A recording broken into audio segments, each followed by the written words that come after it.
Good morning, beautiful quilters. I am Melody Joy, and I am really excited today because I am going to be using some of my new fun tools. I've had this Jellyroll. It is called New Beginnings, and it is by Gervais, and I have been so excited. I've been wanting to open this up and use it, but I've been waiting for the right pattern. And sometimes when you have a pre-cut, you know, depending on the color balance in the pre-cut kind of determines which pattern is going to look good with it. And I think the colors in this Jellyroll are so beautiful. I'm so excited to get this open today. Okay, so it's called New Beginnings. It's a Riley Blake Designs by Gervais. 40 pieces cut at 2.5 inches. And I've just been so excited to get into this one. It has yellows, teals, a lot of cream colored strips, and low volume, which means it's just not very color saturated, so really light prints, and then all these corals. I think it's really beautiful. It has a lot of floral prints in it. Kind of matches colors that I have in my dining room, sewing room. So these are just colors that really appeal to me. The thing about this Jellyroll that was throwing me off a little bit is that because there are so many light colored fabrics, a lot of Jellyroll patterns use contrast between the Jellyroll strips and the background. And so a lot of the patterns that I was considering using for this, I would either have to go really dark with a background or pull out a lot of these lighter strips that I just didn't think would show up well. But then I saw on Little Green Bean's page, she did a hexagon quilt, and I also watched some tutorials on kaleidoscope quilts. And for those type of quilts, where you're doing something that looks kind of like this and making a hexagon pattern with triangles, you use all the colors, and the colors within the Jellyroll just go next to each other. So the lights and the darks within this just kind of balance each other out. So you don't have to use a background fabric. So that was one of my decision-making factors. The other thing is I just got this Creative Grids ruler when my local quilt shop was doing 30% off sale, and I haven't used it yet. But I've been wanting to use this, and so I thought that the colors in this Jellyroll would work really well for a hexagon quilt, kind of a kaleidoscope quilt, and I get to use my new ruler. So those are the tools: 60-degree triangle ruler. I've got some pins. I'm going to use my 1/4 inch foot, a rotary cutter for later, but I'm really excited to get into this. So the tutorial that I watched, the first thing you do is open up your Jellyroll and sort this into pairs of colors that would look good together. And so I've got to sort all of these different fabrics into a set of strips. So obviously I probably wouldn't want to put yellow next to yellow. I could, but that's not a lot of contrast. But like these two look really pretty together. If I did this one, this teal with white flowers, and this white with yellow and teal, so I think that would make a really nice strip set. So I'll put those two together, and I'm just going to keep going through this whole set until I have all of my pairs worked out. So maybe these two could be nice. I mean, I could do some that are similar, more similar in color. Oh, this is beautiful. I love that so much. Okay, maybe that with this stripe. Okay, I need to get down here where I have some other colors in here too. Yeah, see, these are some of the strips I was talking about. If I used a light background, this would kind of just blend in, but I think it's beautiful. So I thought it would, I want a way to showcase these fabrics, and so I think this pattern will show off all these beautiful pastel colors. Oh my goodness, look at this coral, beautiful. Okay, I'm gonna put, maybe I'll put that with one of these. There's not really a right or wrong here. You're just trying to pick fabrics that are going to complement.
a right or wrong of any of this. Okay, so I'm gonna put my 1/4 inch foot on my machine.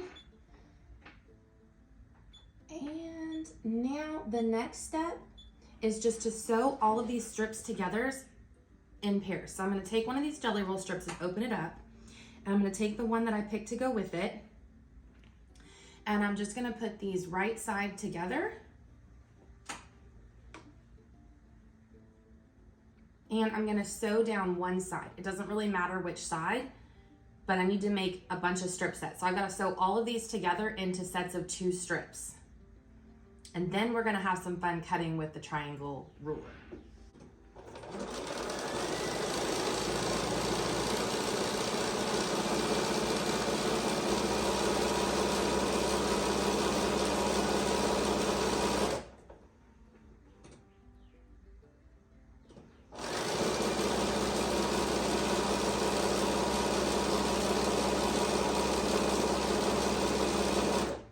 Now, if you thought I was gonna sit here and sew all of these strips together, I'm way too eager to see how this is actually gonna work, so we're gonna just do one right now.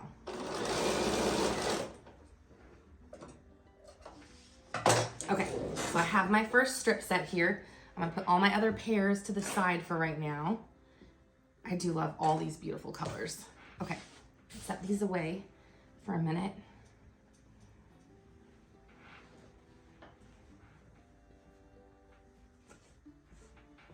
Okay, so now that I have this strip set, I need to iron it open.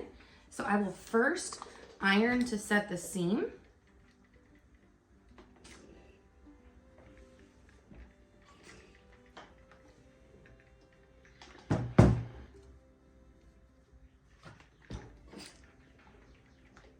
Okay, now the floral is the slightly darker one on this, so I'm just gonna press the seam towards this side. So I flipped it over so I can pull this part back.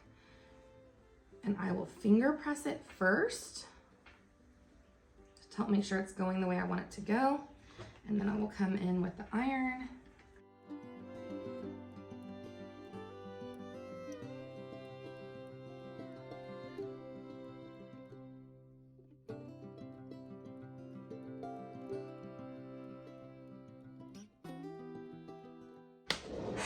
I'm excited to try this new tool.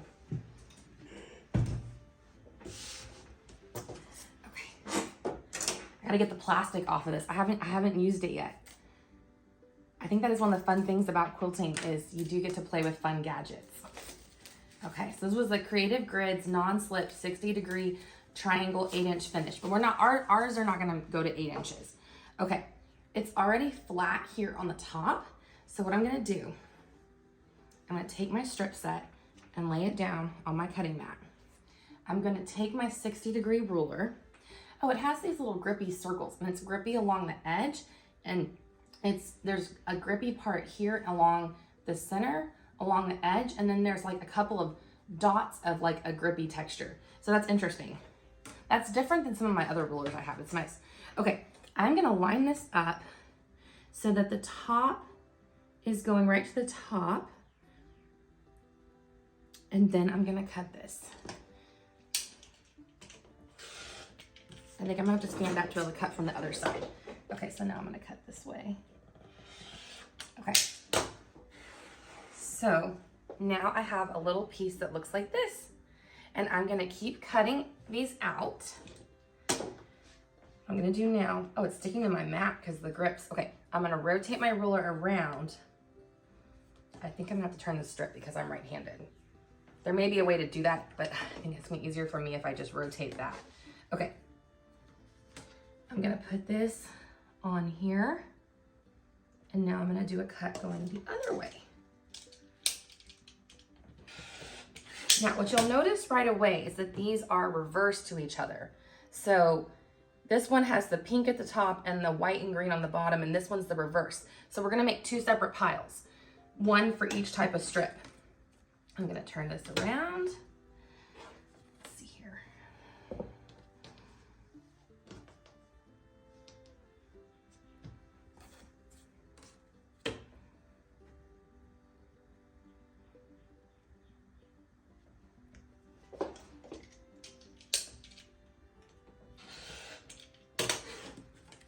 this one will go in this pile.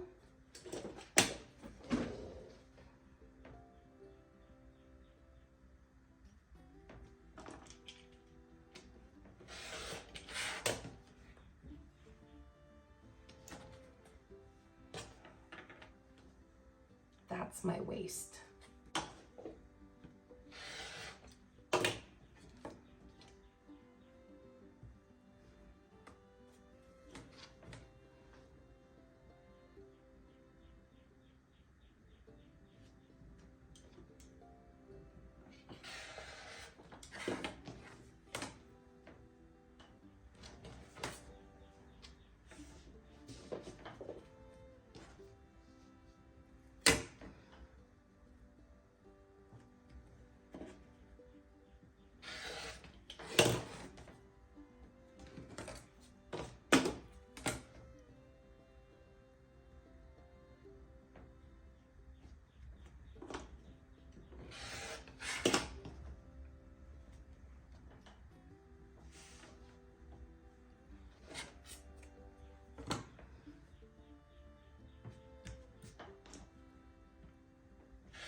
Okay, coming up almost to the end of this strip now.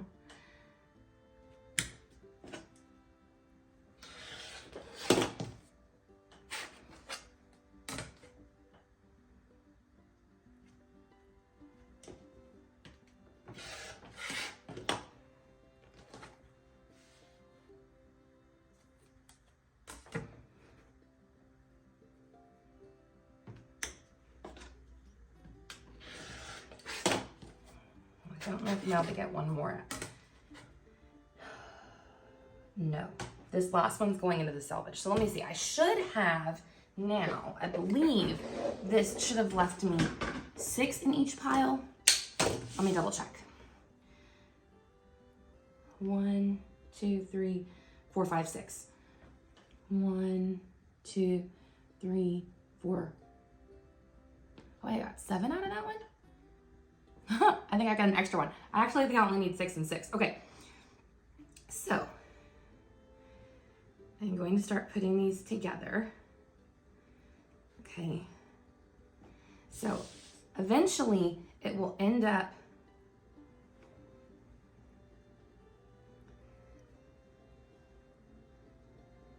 looking like this, right? Once I get this all sewn together. But I'm only gonna do these 3 because this is gonna be put into one row later, and these 3, and this will be in a bottom row, and then I'll sew the rows together. So what I'm gonna do right now is just sew these 3 pieces together and sew these 3 pieces together. So I'll take these first 2 pieces here, and I'm gonna try to match up from this point here because that needs to be intersecting well. Because this is really the seam I need to match up is right here. So I'm gonna take a pin, and when I flip this one over, I wanna lay it so that this matches up right there.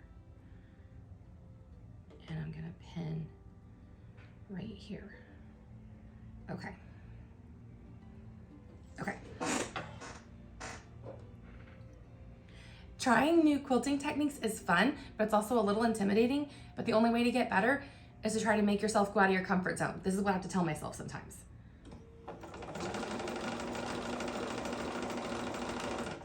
Okay, as I approach the corner, ease this pin out. Okay, I want to check it and see how I did.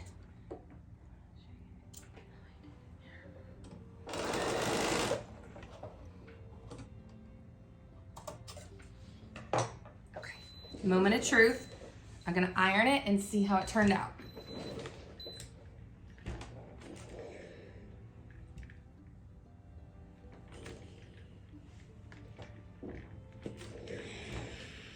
Okay, so that's how my little unit is looking right now.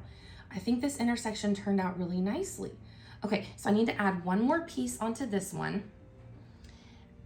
I'm gonna do the same thing with the pin. What did I do with my pin?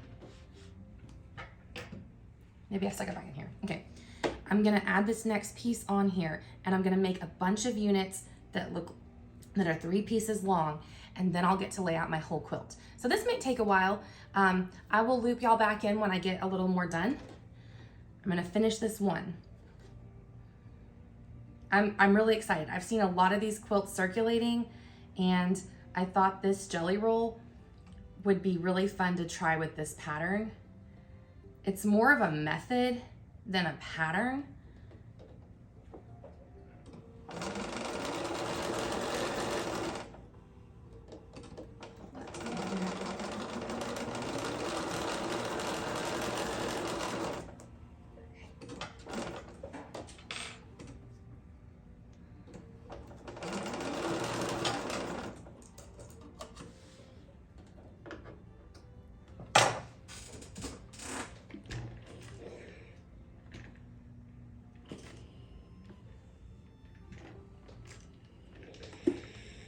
Okay, so this is what I have right now. Now I have the other pieces that are opposite, you know, the colors going the opposite way. So I will also make sets of 3 going this way. And I'm gonna keep doing this with all my jelly roll strips until I have all of my jelly roll strips sewn into sets of 2, cut them with the 60-degree ruler, and then make sets of 3. And then I will lay out my quilt top. So I'm very excited about this. We're gonna keep going. I already can just start to visualize how this is gonna look when it's done, and I think it's gonna look like a garden with all these beautiful spring colors. So, you know, we're in March, spring is happening outside, pollen's going crazy, and I'm gonna be sewing flowers in here.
I'm just really trying to take my time and line everything up correctly. I really try to operate by the measure twice, cut once. This is beautiful fabric. I don't have more of it, and so I don't want to make any cutting mistakes. But this ruler is very easy to use. I found the cutting part actually pretty relaxing. So here you can see some of my finished hexagons. And I hope you join me next time for part 2, where I will be sewing these into rows. And I cannot wait to see how this quilt ends up turning out. Thank you for joining me today. Happy quilting!